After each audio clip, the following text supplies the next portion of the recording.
NIC Asia presents जनता जान्न चाहन्छ title sponsor NIC Asia bank पनि साथी पनि राम्रो पनि हाम्रो पनि स्पोन्सर्ड बाइ गर्वैदेखि बलियो उगर्व सिमेन्ट LIC नेपाल जीवन रहँदा पनि जीवन पश्चात पनि सुरक्षा करको साथ जीवन भरको स्तरीय प्लम्बिङको भरपर्दो नाम मार्बल 32 जडीबुटी युक्त कपाल झर्न नदिने नयाँ कपाल बार्ने श्रीकेश जडीबुटी आयुर्वेदिक हेयर ऑयल तपाईको संरचनालाई जुनी जुनी सुरक्षित राख्ने सिमेन्ट सगरमाथा एउटै छ सबैका लागि सधैँका लागि शुभ कार्यको संस्कारमा कुमारी नेपालमा सर्वाधिक लोकप्रिय किसान पाइपिङ सोल्युसन राष्ट्र किसान टीका रिजोर्ट स्वीट्स एन्ड स्पा पोखरा।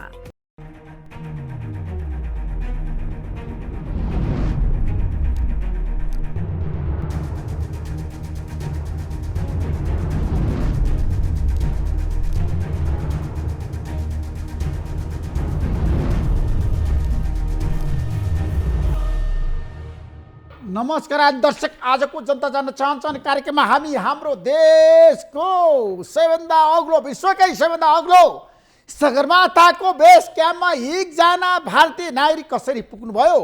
हात पनि छैन, खुट्टा पनि छैन, दुवै खुट्टा छैन। हाम्रो बिचमा सगरमाथा बेस क्याम्प पुगेर आउनुभएका एकजना भारतीय नागरिक हुनुहुन्छ टिङ्केश कौशिक। तपाईँलाई म जनता जान्न चाहन्छन् कार्यक्रम स्वागत गर्न चाहन्छु। तपाईँ ठीक हुनुहुन्छ? जी सर। आप सगरमाथा का बेस कैंप में पहुंच गए, कैसे बता दीजिए नेपाली जनता को। जो मेरा जर्नी रहा काफ़ी लंबा रहा। यहाँ से जब मैंने स्टार्ट किया, लुकला से स्टार्ट किया, तो फर्स्ट जो मेरा दिन था फाकडिंग से जाना था मुझे। तो हर डे का शेड्यूल था कि हमें इतने दिन के अंदर कंप्लीट करना है। लेकिन जिस मोमेंट पे मैं एवरेस्ट बेस कैंप पहुंचा वो मेरे लिए एक ऐसा मोमेंट था जो मैं अपनी लाइफ टाइम कभी नहीं भूल पाऊंगा। जो भी मैंने कैसे पहुंच गए, कितना दिन में पहुंच गए सगरमाथा बेस कैंप में? टोटल मुझे 8 डेज लगा। 4th को मैंने स्टार्ट किया था और 11th को मैं बेस कैंप पहुंच चुका था। और इस बीच जो भी मैंने समस्या नहीं आया? जी बहुत समस्या आए। आपका तो हाथ भी नहीं है, खुट्टा भी नहीं है, कैसे पहुंच गया बेस कैंप? बेसिकली मेरे लिए मानसिक शक्ति सबसे ज़्यादा इम्पोर्टेंट है। तो मैं अपनी मानसिक शक्ति से ही वहाँ पे पहुँचा। मानसिक शक्ति क्या है आप में बताइए जनता को। मैं एक्चुअली प्रैक्टिकली जाने से पहले मैं अपने माइंड के अंदर, अपने मस्तिष्क के अंदर उसको ऑलरेडी काफ़ी बार अटेम्प्ट कर चुका था। तो मेरे लिए वो कोई बड़ा चैलेंज था नहीं। लेकिन जो चैलेंजेज उस बीच में आए मेरे सामने, समस्याएं, जो चलते चलते मैं गिरा, मेरी तबीयत ख़राब हुई, मुझे माउंटेन सिकनेस हुआ, हेडेक हुआ, वोमिटिंग हुआ, मेरा पैर पेन कर रहे थे, दोनों खुटा में दर्द था। तो ये चैलेंजेस मुझे आए। लेकिन जो एक अंदर से मेरे मन में था कि मुझे करना है, वो मैंने लास्ट में जाके उस चीज़ को कंप्लीट कर दिया। कुछ आपका चाहना था सगरमाथा का शिखर चुमने के लिए, आप बेस कैंप में पहुंच गया। आपका सपना था सगरमाथा चढ़ने के? हाँ, आरोहण करने के? जी, ये सपना मैंने आज से करीबन 2016 में देखा था कि मुझे एक दिन उस शिखर तक पहुंचना है जहाँ पे कोई भी शारीरिक रूप से जो विकलांग व्यक्ति है वो आज तक नहीं। लोग जाते हैं, किसी का एक पैर नहीं होता, किसी के दोनों नहीं होते, लेकिन उन सब से बढ़ के मैंने वो चीज़ किया और एक एग्जाम्पल सेट किया कि जो आपकी शारीरिक विकलांगता है वो मायने नहीं रखती। आप मानसिक संतुलन आपका कितना ज़्यादा है वो सबसे ज़्यादा मेरे लिए प्रेरक है। जब आप सगरमाथा के बेस कैंप में पहुंच गया था, आपने क्या बोला? तो जो मेरा मैसेज था पूरे विश्व के लिए, जो फिजिकल डिसेबिलिटी, शारीरिक विकलांगता है लोगों को, उनको मेरा मैसेज यही था कि आपकी शारीरिक विकलांगता ज़्यादा इम्पोर्टेंट नहीं है। आप अपने मानसिक संतुलन आपका कितना ज़्यादा तेज़ है, कितना ज़्यादा मजबूत है, तो आप अपने जीवन में कुछ भी अचीव कर सकते हैं, कुछ भी आप काम इजीली कर सकते हैं। और इसी मैसेज के साथ मैं लोगों को ये एक और मैसेज देना चाहता हूँ आपके ज़रिए भी कि मेंटल हेल्थ आज के टाइम में काफ़ी ज़रूरी है। जितना आप मेंटली स्ट्रोंग होंगे, अगर कुछ भी जीवन में हमारे समस्याएं आती है, छोटी मोटी समस्याएं आती है, लोग उसी में परेशान होके रुक जाते हैं, अपनी ज़िंदगी बंद कर देते हैं।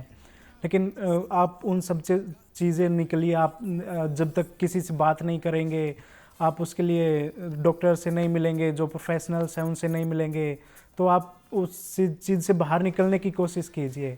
तो यही मेरा मैसेज था कि आप मानसिक संतुलन को खोने नहीं देना, उसको मजबूत बनाए रखना है ना। जीवन में आपने जितना भी कठिन संघर्ष किया है, ये सफलता के लिए है। आपका सफलता भी हो गया है, सगरमाथा का बेस कैंप में आप पहुंच गए जी। अभी आपका लक्ष्य क्या है, योजना क्या है अभी मेरा फर्दर फ्यूचर का? अभी जो मेरा लक्ष्य है कि मैं जो और मेरे जैसे लोग हैं जिनके एक पैर नहीं है, दो पैर नहीं है, तीनों हाथ पैर और नहीं है, मैं उनको साथ में लेके अपने साथ चलूं और उनके भी जो सपने हैं उनको मैं पूरा कराने की कोशिश करूंगा। तो अगले साल मैं करीबन 3 से 4 और ऐसे लोगों को लेके आऊँगा जिनके पैर नहीं है या हाथ नहीं है, तो वो भी अपना सपना पूरा कर सकें। क्योंकि सपने सब देखते हैं लेकिन पूरे किसी बहुत कम लोगों के होते हैं। तो मैं एक जरिया बनना चाहता हूँ लोगों के लिए। मुझे बताइए, नेपाल में अभी पर्यटन क्षेत्र के लिए संभावना क्या क्या है, कहाँ जाना चाहिए? काफ़ी चीज़ें हैं नेपाल में घूमने के लिए। कहाँ घूमना चाहिए? तो मैं सबसे पहले नेपाल में आया था 2018 के अंदर। तो वहाँ पे भी जाके मैंने एक रिकॉर्ड सेट किया था, जो बंजी जंप किया था बोटेकोसी रिवर पे। तो वहाँ से भी एक शुरुआत हुई थी कि शारीरिक जो विकलांग व्यक्ति हैं वो आगे आके आए। और फिर जब मैंने उस चीज़ को किया तो भारत से भी मेरे जो फ्रेंड थे कुछ लोग, वो आके उन्होंने उस चीज़ को अटेम्प्ट किया और अब मुझे देख के गए हैं। तो पहले भी मेरे कुछ फ्रेंड भारत में काठमांडू में आके एवरेस्ट बेस कैंप ट्रैक कर चुके हैं। और जैसा मैंने बताया कि अभी एवरेस्ट बेस कैंप है, चोला पास है, गोकियो लेक्स है, इन चीज़ों को एक्सप्लोर करना चाहिए। मतलब वो आपकी फिजिकल स्ट्रेंथ के साथ साथ आपका मानसिक मजबूती भी देखता है कि कितना आप स्ट्रॉन्ग हैं। और जो नेक्स्ट है मेरा आगे आने वाले टाइम में मुझे पोखरा विजिट करना है। आपका स्टेप क्या होगा नेक्स्ट टाइम? नेक्स्ट टाइम पूरा स्ट्रेटजी के साथ आना पड़ेगा कि जो अभी चैलेंजेस मैंने फेस किए हैं आर्टिफिशियल लिम्स को लेके, वो चैलेंजेस मुझे फेस ना करने पड़े और जो मेरे साथ लोग आने वाले हैं उनको वो चीज़ें फेस ना करने पड़े। तो मैं यहाँ से एक अनुभव लेके जा रहा हूँ कि जो चीज़ें मैंने फेस किए वो आगे लोगों को मैं अपना बताऊँगा कि कैसे आप लोग उसको ईजिली कर सकते हैं। लेकिन अभी नेपाल भारत संबंध में एक खिलाड़ी के कारण आपका सोच क्या है? अभी कैसे आगे बढ़ना चाहिए नेपाल भारत संबंध? तो नेपाल भारत संबंध बताइए कैसे है, कैसे आगे बढ़ना चाहिए नेपाल भारत संबंध? मेरे नज़रिए से अगर देखा जाए तो खेल ही एक ऐसा जरिया है जिससे हम अपने संबंध को और मजबूत कर सकते हैं। अभी ऐसा कोई गेम नहीं है जिसमें फिजिकल डिसेबिलिटी वाले लोग भारत से और नेपाल से साथ में खेल रहे हैं। तो ऐसा कुछ हम बना सकते हैं कि एक साथ आके खेले और दोनों देशों के लोग हम लोगों को सपोर्ट करें, हम लोगों के प्रोत्साहन बने। आपका रुचि खेलकूद में है? हाँ, मेरा जो रुचि है वो एडवेंचर एक्टिविटीज़ में ज़्यादा है। और बेसिकली मैं पहले साइकिलिंग करता था, स्विमिंग करता था, रनिंग भी करता हूँ। तो एक और पॉइंट है कि यहाँ पे हम मैराथन्स करा सकते हैं नेपाल के अंदर, भारत, और जहाँ पे हम लोग यहाँ पे आके पार्टिसिपेट करेंगे और यहाँ के यूथ को भी जो 90 से 40 की एज में ग्रुप रहता है उनको भी एक मौका मिलेगा। और देखा जाए तो ये टेक्निकलिटी चीज़ें हैं, तो यहाँ पे उस चीज़ को बढ़ावा दिया जाएगा कि कैसे लोगों की ज़िंदगी इजी बन सकती है, आरामदायक बन सकती है। आपका ये खुट्टा के बारे में, हाथ का बारे में मैं प्रश्न आपको पूछना चाहता हूँ। ये जन्मजात है कि कोई दुर्घटना हुआ था? जब मैं 9 साल का था तो मुझे 11,000 वोल्टेज का करंट लग गया था। मैं घर के अंदर छत के ऊपर पतंग उड़ा रहा था, तो मेरा पतंग उसके तार के अंदर अटक जाता है और वो मुझे 2 फीट दूर से खींच लेता मेरे लेफ्ट हाथ को। तो उस वजह से हाथ मेरा कंप्लीट जल गया था और दोनों पैर को बाद में काटना पड़ा ट्रीटमेंट के टाइम पे। तो आज से अभी मुझे 21 साल हो चुके हैं ये ज़िंदगी ऐसे जीते हुए, और मैंने अपनी स्टडी के कम बाद ये स्पोर्ट्स के अंदर आया कि कैसे मुझे खुद की लाइफ चेंज करनी है और एक एग्जांपल सेट करना है। लोग तो जी रहे हैं, लेकिन जीने से आप दूसरे लोगों के लिए क्या कर रहे हैं, आप सोसाइटी के लिए क्या योगदान दे रहे हैं अपनी तरफ से, तो वो चीज़ें मैं एग्जांपल सेट करना चाह रहा हूँ। एग्जाम्पल आप बनकर आगे बढ़िए। हमारा और नेपाल सरकार का, नेपाली जनता का आपको महत्वपूर्ण समर्थन देंगे। धन्यवाद। हम देने के लिए तैयार है आपको सफल बनाने के लिए। लेकिन ये खुट्टा के बारे में मैं बताना चाहता हूँ। ये खुट्टा जब दुर्घटना हुआ जी, 9 साल था आपका, 9 साल का ही उस समय दुर्घटना हुआ जी। कहाँ हुआ दुर्घटना? घर के अंदर ही हुआ था। घर के अंदर हुआ था। हाँ। उसके बाद क्या हुआ? उसके बाद करीबन 3 साल तक मेरा इलाज चला अस्पताल के अंदर। 3 साल? 3 साल लगातार उपचार हुआ? लगातार हुआ। कभी एक हाथ काटा, कभी दूसरा पैर काटा, कभी तो मेरी 11 बार ऑपरेशन हुआ है। तो ऐसे 3 साल इलाज चलता रहा और मेरे मम्मी पापा उस टाइम मेरे साथ थे, जिनकी वजह से मैं आज यहाँ पे बैठा हूँ। और दूसरे लोग, जब मैंने अपना जर्नी स्टार्ट किया एज अ स्पोर्ट्स पर्सन, तो दूसरे लोगों के सपोर्ट के साथ मैं यहाँ तक पहुँच पाया हूँ। तो काफ़ी लोगों का मेरे पीछे महत्वपूर्ण योगदान है मुझे यहाँ तक लाने के लिए। किसने काम किया आपके साथ? मेरे माता पिता, सबसे पहले मैं उनको धन्यवाद देना चाहूँगा। मेरे फॉस्टर मदर स्टूडेंट्री का मैं उनको धन्यवाद देना चाहूँगा, जो मुझे अपनी केयर में और मेंटरशिप में आगे बढ़ा रहे हैं। सलील जैन सर, जिन्होंने फर्स्ट टाइम मुझे एडवांस आर्टिफिशियल लिम्ब लगाए थे। उसके बाद मैं ऑटोबुक कंपनी को धन्यवाद देना चाहूँगा, जिन्होंने इस ट्रैक के लिए, स्पेशली एवरेस्ट बेस कैंप के लिए, ये पूरा सिस्टम मुझे स्पॉन्सर किया। और बहुत लोग हैं, जेसी सर हैं, करीम भाई हैं, और सबसे महत्वपूर्ण आज मैं इस वजह पे आ पाया, जिसके साथ में आ पाया, अद्वैत। आप 9 साल के था उस समय दुर्घटना हो गया? जी। दुर्घटना कहाँ हुआ? झज्जर हरियाणा में, भारत के अंदर। कैसे हुआ दुर्घटना, आपको याद है? हाँ, मुझे सब चीज़ें याद है। बता दीजिए जनता को। तो सर्दियों का टाइम था, 29 दिसंबर 2002, 29 दिसंबर 2002 को मैं करीबन 3-4 बजे छत के ऊपर पतंग उड़ा रहा था। मेरे साथ में मेरा भांजा था, मेरे से छोटा, और ऐसे ही पतंग उड़ाते उड़ाते मैं चारदीवारी की तरफ चला गया, छत की चारदीवारी की तरफ।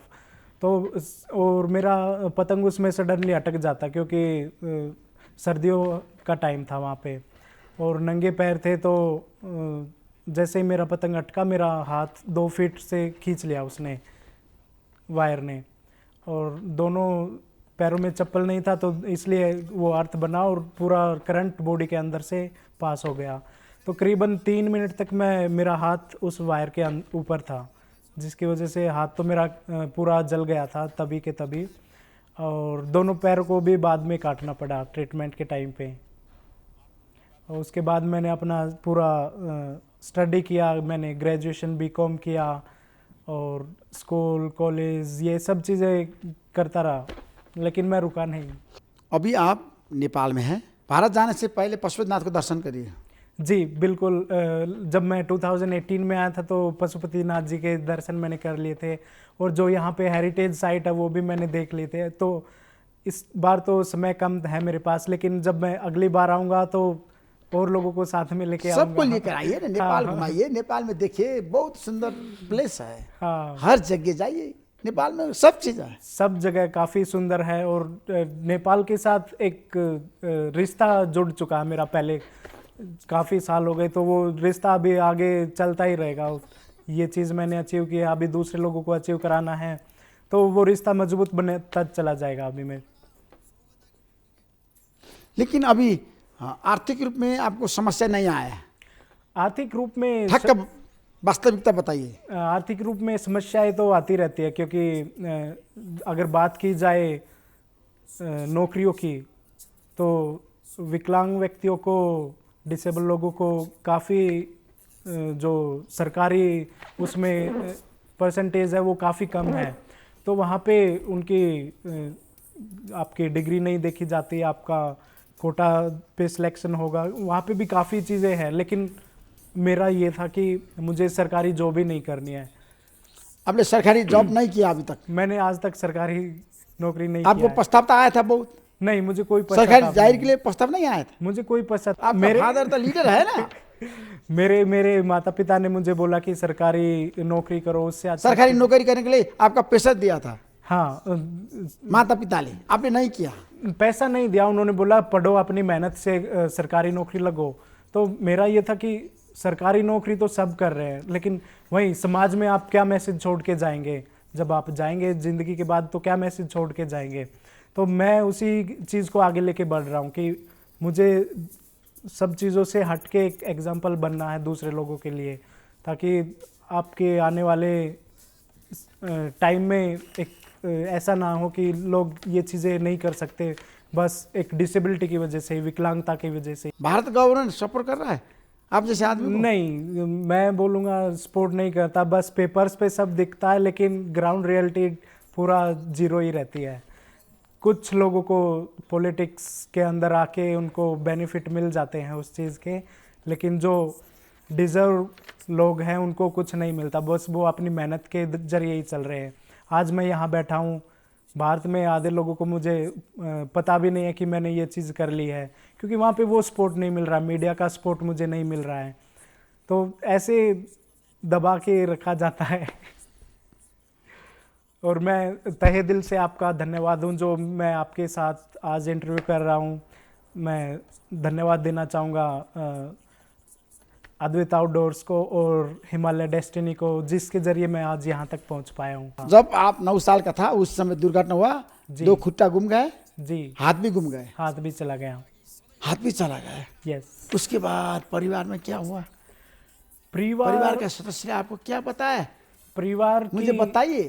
परिवार की स्थिति काफ़ी कमज़ोर थी। जो मेरे पिताजी हैं उनका तो मतलब मानसिक संतुलन करीबन बिगड़ ही गया था, क्योंकि वो देख नहीं पाते थे कि मेरे बच्चे के साथ इतनी सी उम्र में क्यों ऐसा हुआ। लेकिन जो मेरी माताजी हैं वो एक स्ट्रॉन्ग वुमेन है, तो बोलते हैं कि एक स्त्री ही सब कुछ कर सकती है अपने जीवन में। तो उनकी वजह से मैं ये सब चीज़ें अकेले झेल पाया। अगर मेरे माता पिता नहीं होते तो शायद मैं भी आज यहाँ नहीं होता। उनका बहुत महत्वपूर्ण योगदान रहा मेरी ज़िंदगी के अंदर। लेकिन फेस तो उन्होंने भी किया, समाज ने उनको उल्टा सीधा बोला कि आपका लड़का मर जाता तो अच्छा रहता, बोझ बन गया है। लेकिन वो बोझ आज दुनिया देख रही है कि कैसा बोझ बना हुआ है। लेकिन पैसा चाहिए ना, पैसा बिना कुछ नहीं होगा। नेपाल में क्या करना है, पैसा कैसे कमाना है, बताइए जनता को। पैसा कमाने के बहुत तरीके हैं। आप अच्छे तरीक़ों से भी पैसा कमा सकते हैं और गलत तरीक़ों से भी पैसा कमा सकते हैं। लेकिन आपको करना क्या है, आपको अपने पैशन फॉलो करना है। आपका जो दिल बोलता है अच्छी चीज़ें करने के लिए, अगर आपको जॉब करनी है, आपको नौकरी के लिए जाना है तो आप नौकरी के लिए जाइए। अगर आपको मॉडलिंग करना है तो आप मॉडलिंग के लिए जाइए। मेहनत आपको करनी पड़ेगी, हर कार्य में मेहनत करनी पड़ेगी, हर क्षेत्र में मेहनत करनी पड़ेगी। और एक टाइम के बाद आपको उसका फल भी मिलेगा, पैसा भी मिलेगा। लेकिन आपको फर्स्ट स्टेप तो लेना पड़ेगा, आपको मेहनत तो करनी पड़ेगी। है ना। कौशिक जी, मुझे क्या बता दीजिए, आप सगरमाथा का बेस कैंप पहुँच कर नेपाल में अभी है, आप कल भारत जा रहे हैं। भारतीय पर्यटक के लिए आप क्या बोलेंगे, क्या संदेश लेकर जाएंगे नेपाल से? भारतीय पर्यटक को, जो भी लोग यहाँ से आते हैं भारत से, सबको मैं बोलना चाहूँगा, एक तो सफाई का ध्यान रखें। जब भी आप आते हैं तो चीज़ों को इधर उधर ना फेंकें, और जितना हो सके आप कंटिन्यूटी विज़िट करते रहें नेपाल के अंदर। क्योंकि जितना हम यहाँ पे आएंगे उतना हमारे रिश्ते भी मजबूत बनेंगे। और काफ़ी जो क्षेत्र है वो अभी तक लोगों ने देखा ही नहीं है। अभी जैसे एवरेस्ट बेस कैंप है, सगरमाथा है, लोग उसी के लिए जा रहे हैं। लेकिन बहुत चीज़ें ऐसी है जो देखी नहीं है। पोखरा जाइए, भोटिकोस रिवर पे जाइए, पशुपतिनाथ जी मंदिर है, हेरिटेज साइट्स है, इन सब चीज़ों के लिए आपको आना पड़ेगा। और अगर आपको ज़्यादा अंदर जाना है तो आपको पहाड़ों के अंदर कंप्लीट जाके वहाँ की जीवन शैली देखनी पड़ेगी, और तो आपको आते रहना पड़ेगा। मैं एक प्रश्न पूछूंगा आपको जी। हाथ खुट्टा के बारे में। विश्व में हाथ खुट्टा नहीं होगा अभी आदमी प्रगति करेगा। आपने भी प्रगति किया, आपका जो हाथ खुट्टा नहीं है, ये हाथ खुट्टा में आप कैसे ये सामग्री रखेंगे, कैसे आप पैदल यात्रा करेंगे, आप कैसे सगरमाथा के बेस कैंप में पहुंच गए, इसका बता दीजिए। इसका जो कठिन जो होता है ना, आपका दर्द भी होता है जी, बताइए ना इसमें, इसके बारे में आप कैसे काम करेंगे, ये इक्विपमेंट्स के बारे में बताइए, आपका जो खुट्टा में जो आपने रखा है फॉलम के बारे में बताइए, सब बताइए ना। ठीक है, ये सब बता दीजिए नेपाली जनता को, तो इसके बारे में सब बता दीजिए। ये इसको हम बोलते हैं सॉकेट, जिसके अंदर हमारा पैर जाता है कटा हुआ। तो इस चीज़ को हम बोलते हैं, जो बचा हुआ हिस्सा है हमारे पैर का, स्टंप बोलते हैं। तो ये इसके अंदर जाके लॉक हो जाता है, ये लॉक हो गया, ये अभी निकलेगा नहीं। अगर कोई व्यक्ति इसको कितना भी जोर लगा के खींचे वो निकलेगा नहीं, जब तक ये बटन प्रेस नहीं होगा वो नहीं निकल सकता। तो ये हमारा सॉकेट है, ये सबसे ज़्यादा महत्वपूर्ण इसलिए क्योंकि ये अगर सही नहीं बनेगा तो आप आराम से चल नहीं पाओगे, काफ़ी दर्द रहेगा। और इसके बाद हमारा होता है फुट, पैर, पंजा। तो इसमें काफ़ी कैटेगरीज रहती हैं। आप जो बेसिक इसकी मैं बात करूं कि कितने रुपए में मिलता है, अगर नेपाली रुपए की बात करूं तो जो बेसिक नेपाली रुपए में मिलेगा आपको करीबन 40 से 50 हज़ार बेसिक पंजे की कीमत आती है, आपको एक ऐसा मिल सकता है। और जो मैं यूज़ कर रहा हूं इसका जो भारतीय मूल्य है वो करीबन 10 लाख रुपए है। तो 40 हज़ार से लेके आप 40 लाख तक कहीं तक भी जा सकते हैं। ये एक पैर की कीमत मैं आपको बता रहा हूँ। तो जितना आप आराम चाहेंगे, जितना आप चीनी डालेंगे उतना चाहे मीठा हो जाएगी, ऐसा रहता है। तो ये सब चीज़ें ऐसे ही हैं। तो दोनों लॉक सिस्टम है, बिना लॉक के भी आते हैं। और जिनका खुट्टा नहीं होता है उसके लिए उनको एक आर्टिफिशियल खुट्टा लेना पड़ता है, अगर किसी का पैर ऊपर से कट गया है, और पंजा भी लेना पड़ेगा, तो उस में उनकी कीमत बढ़ती चली जाएगी। तो ऐसा रहता है। और जब तक ये जो ब्लैक काला वाला सॉकेट आप देख रहे हैं ये कंफर्टेबल नहीं होगा, आरामदायक नहीं होगा, आप कभी आराम से चल नहीं पाएंगे। तो ये सबसे ज़्यादा इम्पोर्टेंट रहता है आर्टिफिशियल एम्पुटीज़ के लिए, जिनके पैर नहीं होते हैं। तो उन सब के लिए अभी जस्ट मैंने कुछ दिन पहले ही जब मैंने अपना ट्रैक स्टार्ट किया था सागरमाथा के लिए, तो नेपाल से एक फ्रेंड ने मुझे मैसेज किया, वो दिल्ली में गया हुआ था कि मुझे पैर चाहिए। तो मैंने उनको बताया कि आप वहाँ पे चले जाइए और वो आपको मिल जाएगा। तो उनका आई गेस अब तक लग चुका होगा। जैसे हाथ के बारे में बता दीजिए। हाथ को मैं ज़्यादा इम्पोर्टेंस नहीं देता, क्योंकि हाथ को इम्पोर्टेंट नहीं है। नहीं, हाथ बिना तो कोई आदमी कुछ काम करना नहीं सकते ना। नहीं, हाथ तो चाहिए ना, उसका जीवन का सबसे बड़ा आवश्यकता है। मैं सब चीज़ें करता हूँ, मैं खाना बनाता हूँ, मैं गाड़ी चलाता हूँ, मैं साइकिल चलाता हूँ। ऐसा कोई काम नहीं है जो मैं नहीं करता। लेकिन आर्टिफिशियली आप लगा सकते हैं, लेकिन उसका कोई काम तो करेगा नहीं, जस्ट दिखाने के लिए वो आपके शरीर से लगा रहेगा। तो उससे बेटर है कि आप एक ही हाथ को इतना स्ट्रॉन्ग बना लीजिए, मजबूत बना लीजिए कि सब चीज़ें आप उसी से कर लीजिए, दूसरे की ज़रूरत ही ना पड़े। लेकिन बनता है, उसकी कीमत बहुत ज़्यादा चली जाती है। फिर मैं आपको साथ दूंगा, आपको कोई समस्या नहीं आएगा नेपाल में जी। आप आगे बढ़िए, सगरमाथा शिखर चूमिए। और नेक्स्ट बार जो भी नेपाली दर्शक मुझे देख रहे हैं, अगर आप ऐसे हैं कि आपका पैर नहीं है तो वो ज़रूर मुझसे मैसेज करें या मेरे टच में आए, ताकि हम साथ में उस चीज़ को जाके सागरमाथा पार्क में जाके एवरेस्ट बेस कैंप को ट्रैक पे उस शिखर पे जाके एक साथ पहुंच चुके, तो वो भी हमारी मजबूती में काम आएगा, भारत और नेपाली लोगों के लिए। जैसे नेपाल भारत संबंध में खेल का महत्व है ना, है ना जी, बहुत महत्व है खेल का, बहुत महत्वपूर्ण है। तो उसी से हमारे रिश्ते अच्छे और बनेंगे, मजबूत बनेंगे, और हमारा जो आपसी संबंध है वो भी बढ़ेगा। लेकिन सगरमाथा के बेस कैंप में जाने से पहले आपका बातचीत कौन कौन से हुआ था? बातचीत मेरा भारत में ही कुछ साल पहले एक महिला से हुआ था। उनका भी एक पैर नहीं है, नाम नहीं लूँगा मैंने उनसे पूछा था कि मुझे वहाँ पे जाना है, तो उन्होंने बोला कि आपके पास पैसे नहीं हैं, आप नहीं जा सकते। उन्होंने मुझे डायरेक्टली बोला था। तो मैंने बोला ठीक है, एक टाइम आएगा जब हम जाएंगे, और आज वो चीज़ मैंने अचीव कर ली है। मतलब ऐसे आपको किसी को डिमोटिवेट नहीं करना चाहिए कि पैसे की वजह से कोई काम नहीं रुकता है। आप अगर आपका संकल्प उतना मजबूत है तो एक ना एक दिन आप उस चीज़ को पा ही लेंगे, जैसे मैंने पाया है। तो ऐसे बहुत लोग हैं आपको पीछे खींचने वाले और साथ रहने वाले, तो सब चीज़ें ज़िंदगी के साथ चलती रहती है। आगे बढ़ना चाहिए और मिलकर जाना जाना रोटी चाहिए। बेटी का संबंध है नेपाल भारत संबंध में। बिल्कुल। भारत में अपांगता व्यक्ति का कितना सम्मान है? सम्मान कमाना पड़ता है हर जगह पे।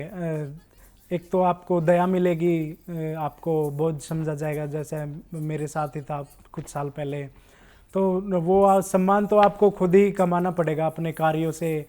आपको कुछ ऐसा करना पड़ेगा कि लोग आपकी इज्जत करें। नहीं तो आप जब भी हम कहीं पे देखते हैं लोग भीख मांग रहे होते हैं, विकलांग व्यक्ति भीख मांग रहे होते हैं, तो सम्मान तो है नहीं। तो हमें अपने कार्यों से ही सम्मान कमाना पड़ता है। जनता जानना चाहन्छन् कार्यक्रम में आप आ गए हैं, आप फिर भी आइए। Thank you so much. Nepal visit करिए और नेपाल को सुंदरता विश्वव्यापी रूप में बखान करिए और नेपाल भारत संबंध को आगे बढ़ाइए। जी जी कौशिक बिल्कुल। जी, थैंक यू। ये हम सब के लिए संकल्प है। जी बिल्कुल, हम साथ में मिलकर काम करेंगे। अभी मुलाकात होती रहेंगी बार बार। नेपाल भारत संबंध में आगे एक फड़ को मारना चाहिए, चमत्कारिता। बिल्कुल। अभी इसमें आपका महत्वपूर्ण संलग्नता होना चाहिए। बिल्कुल, मेरी तरफ से जो भी मैं सहयोग दे सकता हूँ ज़रूर दूंगा। और अभी आपका इस लेवल पे है तो मैं आपसे भी सहयोग लेता रहूँगा आगे आने वाले सालों में, ताकि हमारे संबंध और मजबूत हो सके। आपने नरेंद्र मोदी को मुलाकात किया है कि नहीं? नहीं, भारतीय प्रधानमंत्री से आपको बातचीत नहीं हुआ? नहीं, मोदी भारतीय कौन नेता से बातचीत हुआ? नहीं, किसी भी नेता से मेरी बातचीत नहीं हुआ। क्यों? इस सागरमाथा शिखर पर आने से पहले मैंने जो जहाँ पे मैं रहता हूँ वहाँ के लोकल पॉलिटिशियंस को, सीएम को मैंने ड्राफ्ट किया था, मेल ड्राफ्ट किया था कि मुझे स्पॉन्सरशिप दीजिए आप, मैं वहाँ पे जा रहा हूँ, इतना खर्चा आ रहा है। लेकिन मुझे किसी से कोई सहयोग तो मिला नहीं, तो खुद से ही सब अरेंज करके मैं कर रहा हूँ। Thank you so much. नमस्कार। थैंक यू सर जी। आपको बधाई और सफलता को शुभकामना देना चाहता हूँ। नमस्कार। नमस्कार कौशिक जी, नमस्कार। NIC Asia presents जनता जान्न चाहन्छन्। Title sponsor NIC Asia। Bank पनि साथी पनि, राम्रो पनि हाम्रो पनि। स्पोन्सर्ड बाय गर्वैदेखि बलियो भूगर्भ सिमेन्ट। LIC नेपाल, जीवन रहँदा पनि जीवन पश्चात पनि सुरक्षा करको साथ जीवनभरको स्तरीय प्लम्बिङको भरपर्दो नाम मार्बल। 32 जडीबुटी युक्त कपाल झर्न नदिने नयाँ कपाल बार्ने श्रीकेश जडीबुटी आयुर्वेदिक हेयर ऑयल। तपाईको संरचनालाई जुनी जुनी सुरक्षित राख्ने सिमेन्ट सगरमाथा एउटै छ। सबैका लागि, सधैँका लागि। शुभ कार्यको संस्कारमा कुमारी नेपालमा सर्वाधिक लोकप्रिय किसान पाइपिङ सोल्युसन राष्ट्र किसान। टीका रिजोर्ट स्वीट्स एन्ड स्पा पोखरा।